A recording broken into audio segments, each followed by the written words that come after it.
Hi everyone, it's Andrea Spain Martin with Andrea Cans, and it's Mother's Day. Happy Mother's Day to all of you fine folks out there that are not only mothers but fathers who are working as a full-time parent too.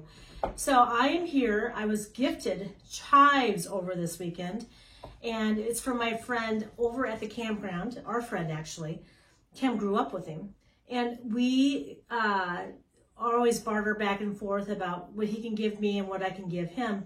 And his grandchildren actually love my homemade caramel sauce. So I received all these lovely chives in exchange for the caramel sauce I'm going to make for them this week.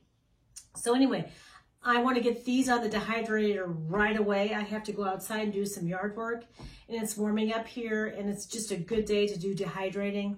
So I'm going to show you a little bit about how to do that. Now, a year ago, we invested in a nice dehydrator. I used to have a little round circular one that worked just fine. However, we were dehydrating so much that we decided to expand our knowledge on dehydrating and buy a bigger dehydrator.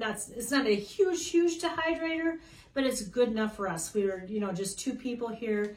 I do share everything I dehydrate with other folks. So anyway, it's a good dehydrator. I'll show you that in just a minute. So to dehydrate your chives, all you do is you take your chives and spread them out on your dehydrator racks, just like this. And it works pretty slick. I've done this for a couple years. Now, last year, I experimented by hanging chives in my basement to see how they would dehydrate. And they did just fine too. However, this method seems to work really well. Now, I used to watch a show on YouTube that talked about dehydrating, and these people, and I don't even remember what the name of it was, actually dehydrated within an old VW bus just by the sunshine. And I don't recall where it was, but you can dehydrate by just putting your items in a closed area outside where it's warm. I don't know, I can't attest to tell you if that's really a great way. So this might be taking me a couple different dehydrations. We'll see what happens, but we're gonna lay these out here just like this. I'm sorry I'm not polished today. I'm just back from the campground and I wanted to get these started, but I wanted to show you along the way. I have to go outside and work in one of my gardens today. I gotta get the potatoes in. I didn't do that last week because it was so rainy every day. And that sometimes is just what happens. Kim's at work. My backseat canner's at work, which is great. Gives me a minute just to be able to do this. I love him and miss him a lot when we're not together, though. And this is how you just lay your chives on your dehydrating rack. Now, we use chives on potatoes, and I also use it sometimes in my pasta sauce. I've developed an aversion to cilantro. It almost makes me feel like I have the flu, so I can no longer use cilantro like I used to when I was younger. I don't know what has happened. I don't know. It started after 2020. I don't know if it's something to do with my age or whatever, but I can't eat cilantro anymore. So chives is a good substitution. And I do make my own homemade pasta sauce. I don't think I have purchased pasta sauce in like 20 years, just because I use tomatoes that are out of a can or my own canning and put them in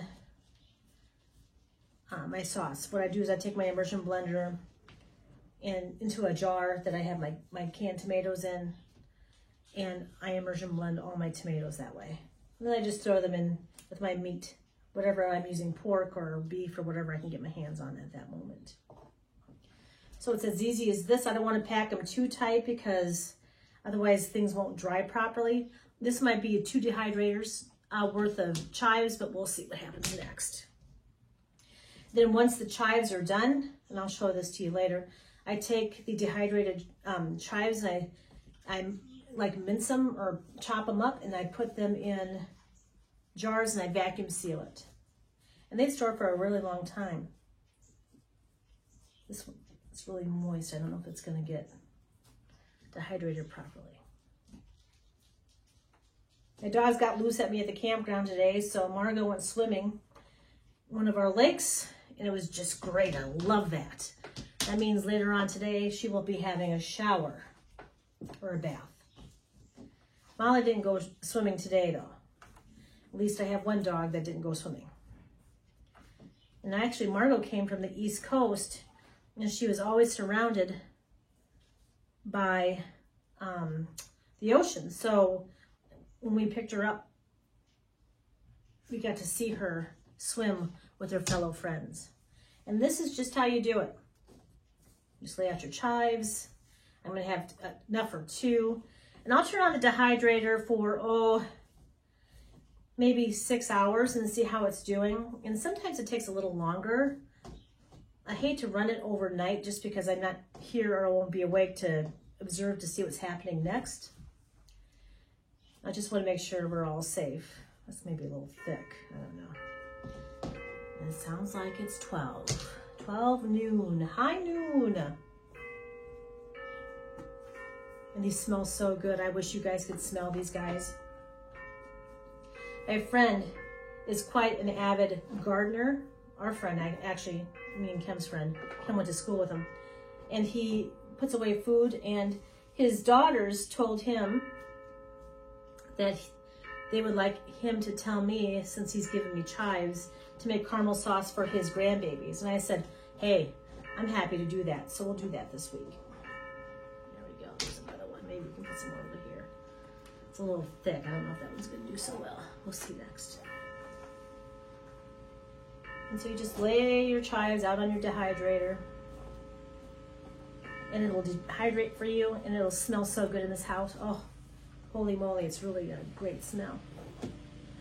I want to say a special thank you to my friends, Mr. and Mrs. Katie, Ron, and Harriet, that I grew up with in Geneseo, and their sister Priscilla, who's in Colorado.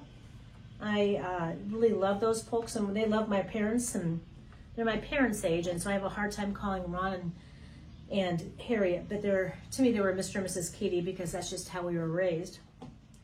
And thank you for watching and liking my channel. And Priscilla, I'm so glad we're friends on Facebook again, and I'm so sorry for your loss last year. I didn't know that was going on. Our last Facebook channel was horribly hacked, so I had to delete it, and I lost Priscilla as a friend. But now we're friends again, and Ron and Harriet were out in Colorado visiting her recently. So anyway, we'll just see how this goes. I'm not being too picky today. I got other things I got to get going and doing. What the heck is that? Pull that out. Anyway, what the heck is this? Pull that out too. This is how I dehydrate chives. I don't get too fussy about it because I think it's just a wonderful gift to be given. Looks like we have a whole nother bunch here to be able to dehydrate later. So in a minute, I'll show you how to put your trays into the dehydrator.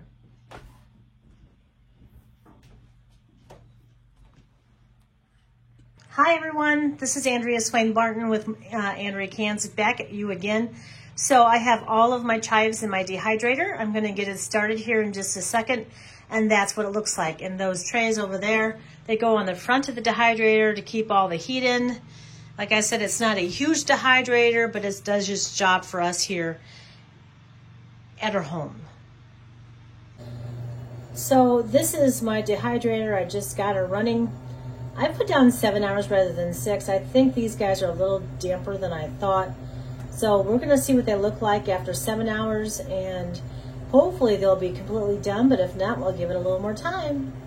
Good morning, everyone. I am going to vacuum seal my chives today. They turned out great. As you can see, this is what it looks like coming out of the dehydrator. We'll do another batch of chives today. I have all kinds. I'm very thankful for them. And what I do is I just take the chives and I put them in a bowl. And this doesn't make a green mess. You just have to pick up the nubbins as you go along the way. So I take a chopper and I chop up my chives. And it's as easy as this. And we'll have chives put away, and they'll last, as many as I have right now, probably 1.5 to 2 years. Now, I have not researched to see if you can use chives in a tincture, but I suspect you can. I don't know. I'll have to research some of that. I got a new book that talks about tinctures and how you can use plants for medicinal purposes. I'm going to learn that too. Like I said in one of my videos, I started canning about 4 years ago, and it's been so much fun for me. I've had a lot of excellent successes and a lot of failures along the way, but that's how we learn. And the chives are almost ready to go into a jar. I suspect we'll get maybe 3 jars out of this today. I'm not sure. We'll find out. Whoop. Make a mess, don't we? This is as easy as all this. Easy peasy. And you can buy chives in packages and vacuum seal them if you can't get your hands on any of them.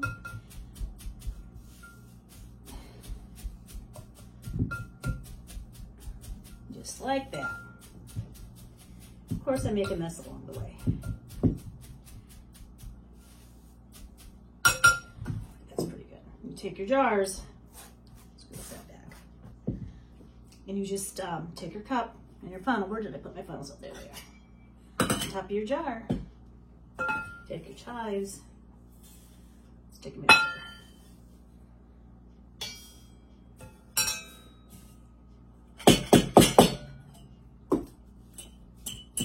Give them a little poke down.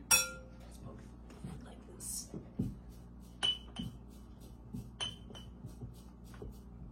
A little bit more in.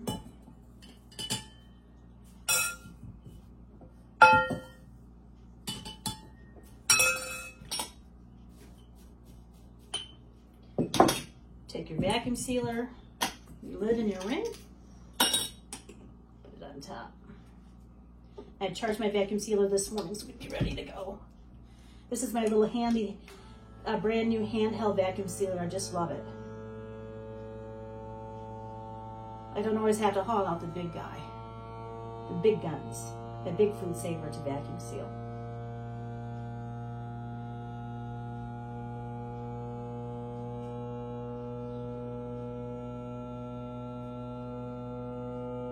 It's kind of fun, isn't it, honey? Having this little guy. Let's check it. And there you have it. Chives for the winter. Or for whenever you need them. Everyone, this is Andrea Swain Martin, and I so appreciate you coming out and watching our videos and liking our videos and subscribing to my channel. I know I'm a newbie at the YouTube thing, but I'm learning to edit. I'm really kind of proud of how far I got in the last week. Again, Andrea Swain Martin with Andrea Cans. Have a great week. It's Monday, and happy Monday.